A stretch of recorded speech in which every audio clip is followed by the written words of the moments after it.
హైదరాబాద్ నిమ్స్లో చికిత్స పొందుతున్న ఖమ్మం అత్యాచార యత్న బాధితురాలిని టీఆర్ఎస్ అధ్యక్షురాలు కల్వకుంట్ల కవిత పరామర్శించారు.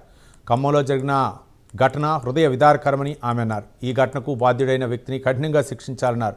నిందితుడికి శిక్ష పడేలా ప్రభుత్వ లాయర్లు వాదించాలన్నారు. అలాగే బాలిక కుటుంబానికి రక్షణ కల్పించాలని కవిత కోరారు. రాష్ట్రంలో ప్రతిరోజు 5 పోక్సో కేసులు నమోదవుతున్నాయని, హోంమంత్రి శాఖను చూస్తున్న సీఎం రేవంత్ రెడ్డి వీటిపై రివ్యూ చేయాలన్నారు కవిత.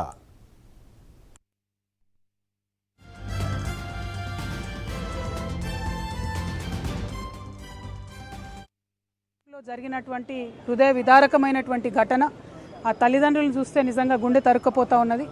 ఆ తల్లి ఒకటే అంటుంది, 12 ఏళ్ల నా బిడ్డకు జీవితాంతం బెడ్ మీద ఉండేటటువంటి పరిస్థితి వస్తుంది. ఈ పరిస్థితికి కారణమైనటువంటి వ్యక్తిని ఉరిదీయమని మాత్రమే ఆ తల్లి అడుగుతూ ఉన్నది. నేను ప్రభుత్వాన్ని డిమాండ్ చేస్తూ ఉన్నాను.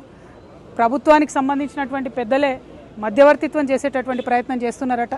కేసు వాపసు తీసుకోమని చెప్తున్నారట. అటువంటి దుర్మార్గుని మాత్రం ఎట్టి పరిస్థితుల్లో క్షమించొద్దండి. ఎటువంటి రాజకీయ జోక్యం లేకుండా కఠినాతి కఠినమైన శిక్షలు పడే విధంగా ప్రభుత్వం తరఫున ఉన్న లాయర్లు వాదించాలి.